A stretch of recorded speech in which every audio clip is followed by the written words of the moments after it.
I want to talk a little bit about Monique's interview on Club Shay Shay with Shannon Sharp.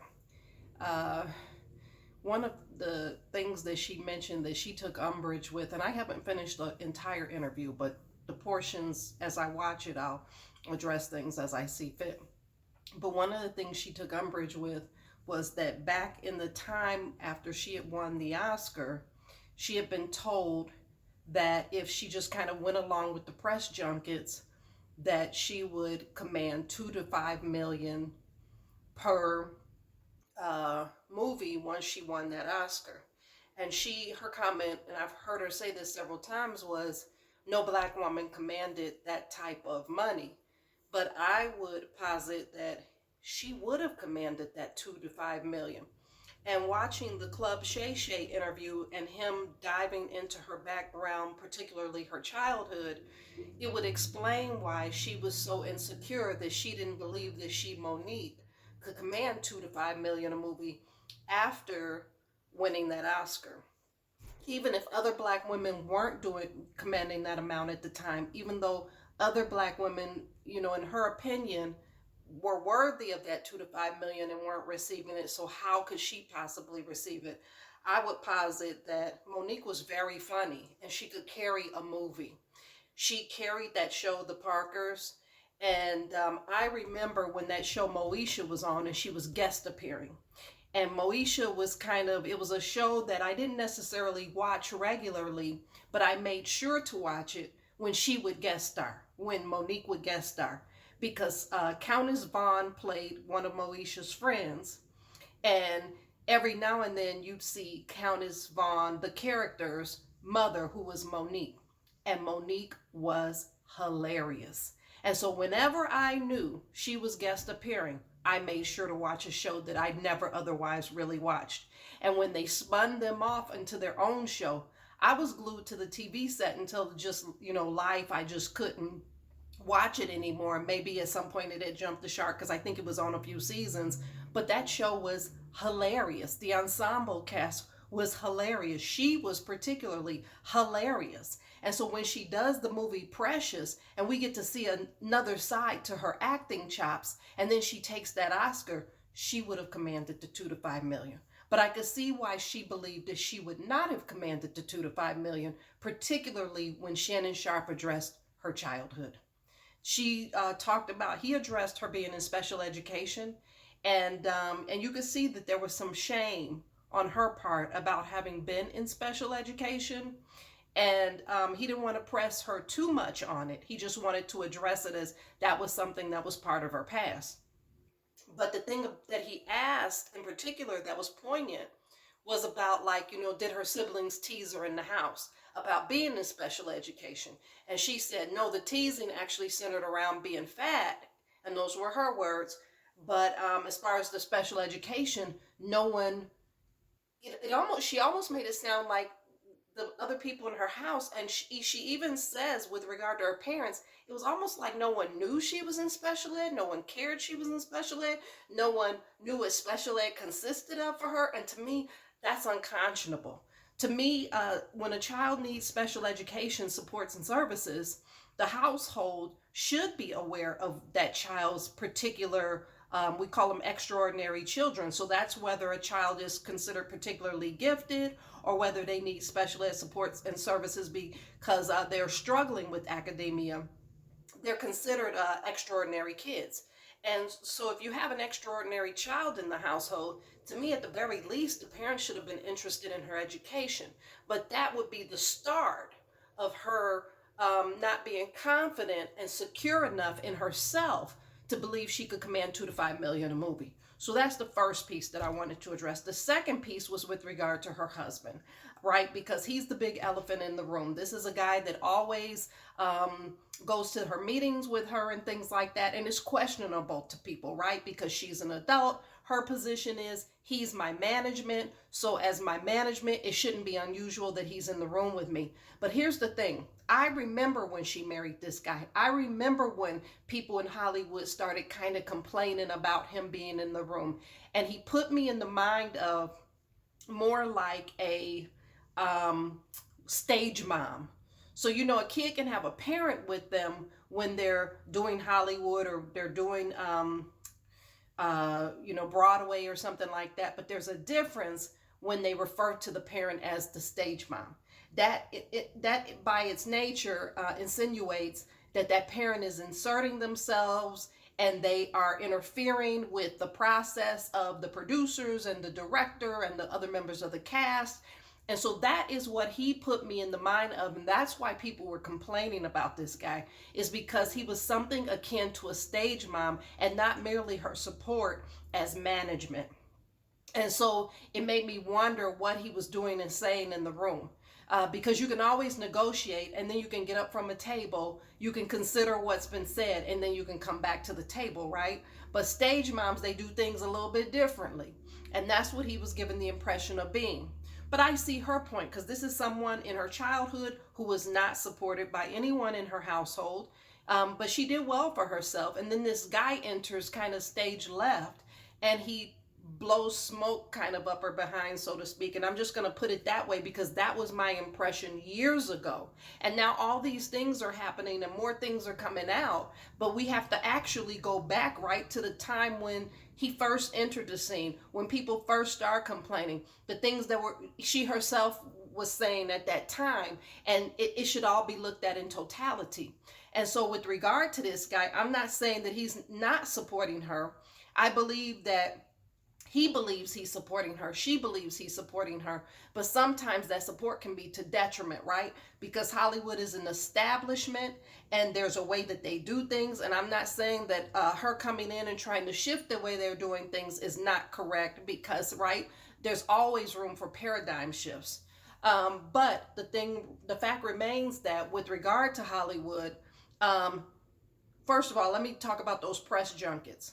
From my understanding, back when the complaints first started happening, so going back to when the movie Precious was released, going back to when Mo'Nique wouldn't do the press junkets, if I'm not mistaken, what Hollywood came forward and said was, we don't pay actors and actresses to do the press junkets. That is on them. It's not typically something that's negotiated in a contract. Okay, you may have someone that negotiates a flight or a hotel or whatever in a contract, but it's not standard. And it's not something we typically pay for. It is something that the actor or the actress is responsible to do to promote the movie, but it's on their dime, and it's understood it's on their dime, and it is typically on their dime. I remember that specifically coming out, and I remember her specifically acknowledging that, but saying, but I'm doing this for you, but I'm promoting this movie, but I've already acted in the movie, but my contract was for me acting, but, and they were saying, yeah, but this is part of the thing that you do, that you must do, that's on you, that everybody else is doing, and that is promote the movie. And if you think about it, right, these actors and actresses, even big ones, sometimes they seem kind of disinterested during the junkets, and you can kind of tell when they're on these junkets, because sometimes, right, there's a curtain behind them, like a black curtain or something, and what's happening is they're bringing the reporters into the room one after the other, after the other, after the other, after the other. Okay, so the point was, these press junkets, the actor or actress is responsible for their airfare, they're responsible for their hotel, their meals, all of that, and that's standard in the industry. You might have somebody here or there who's a real big name that may negotiate otherwise, but even the big names, it's on their dime, the promotion. And remember, they were telling her, we need you to promote it so that you win the Oscar, because that was part of it too, right? Is that you got to get out there, and it's Oscar. When people win the Oscar, it's about selling themselves. That Academy is huge. There's a lot of people who are members of the Academy, but you got to sell yourself. You got to sell the movie. You got to sell yourself. So they were like, look, you're not just doing this for us to promote the movie, but you're doing it for yourself in order to promote you for this Oscar, because we think you're a contender. And she just refused. And some of her refusal was from this husband who wasn't part of the industry, who's like this stage mom who enters stage left, you know what I'm saying? And he said, you know what? Wait a minute, what did you say? That you're supposed to pay for the airfare? What did you say? You're supposed to pay for the hotel? Well, that doesn't sound right to me, and they need to be, you see how somebody sometimes gets in your ear and they block your blessing? because they're in your ear with what they think you should get, and it's a sense of entitlement, as opposed to saying, okay, we made a mistake, or if we had known that it was something that could have been negotiated in the contract, we would have negotiated in the contract. We'll remember next time. But we're not really truly being cheated, because it is industry standard. Other actors and actresses, this is what they do. They pay for this on their dime, because you got to remember, actors and actresses are really like contract employees. So think about what you're responsible as a contract employee. As a contract employee, in order to be labeled under fair labor laws, in order to be considered a contract employee, you are even responsible for your paper, your pencils, your pens, all office supplies. If the company provides office supplies, then under the law, that can be indicative of you actually being an employee and not an independent contractor. And so it makes sense. It just makes sense. But this guy in her ear got her to go kind of left, so to speak. And so then it causes this blow up, because now she's really running contrary to industry standards. And as opposed to running contrary to industry standards on her next movie and negotiating that as a term of her contract, instead she publicly runs contrary to industry standards. And you got other actors and actresses who are probably rolling their eyes, because they're saying, I paid for my hotel, I paid for my airfare to get to these junkets or whatever. And they try to do a lot of them, right? When they have them in places, they're bringing a lot of press through. But the fact remains is, this guy wasn't steering her correctly, and he was steering her as like a stage mom. And so even though he is allegedly operating in her best interest, he really kind of wasn't. And then having to always be in the room, right? That was kind of peculiar to people. But she's right. If he's my management, that shouldn't be peculiar. But see, he was already kind of burning bridges, because he's getting her to run contrary to industry standard, and it's looking odd. And he's actually getting her to run contrary to industry standard after she's already entered into a negotiated contract that she's agreed upon. And so that was not part of the contract. Therefore, they had an expectation that she would comply with industry standard, whereas she was saying, it wasn't negotiated, I don't owe you anything, I'm not going to do it without extra payment. You see what I'm saying? And so I just wanted to talk about those pieces. And so far, for the 2 to 5 million, and I believe she was blackballed in a sense, right? Because that is difficult to work with. If you're not willing to do what the industry requires, and nothing to the contrary of industry standard was in your contract that you negotiated and signed, then guess what? You are difficult to work with, period. That's prima facie, on its face, you're difficult, right? Because you're running contrary to industry standard for a perk that was not in your contract, not negotiated, not signed for. So she was difficult. And so she pulled all these names in, and it's too bad, because had she come off of that wave of Precious, this was a woman who had already proven herself hilarious in a television show that she carried as a main character. This was a woman who proved herself with acting chops, and this was a woman who had a decent stand-up career. And so yes, she would have commanded the 2 to 5 million, absolutely. And because back at that time, you would have had like a Julia Roberts getting about 10 million. It would have made sense that Monique would have gotten 2 to 5 million. And it's just unfortunate. So now she's done the Club Shay Shay interview. I don't know that she'll ever recover in the industry itself unless she does 2 things. One, she's going to have to jump off by producing her own stuff, period. And a lot of your big players in Hollywood are not going to touch her. She mentions Kevin Hart and how Kevin Hart wanted to work with her. He wanted to executive produce for her.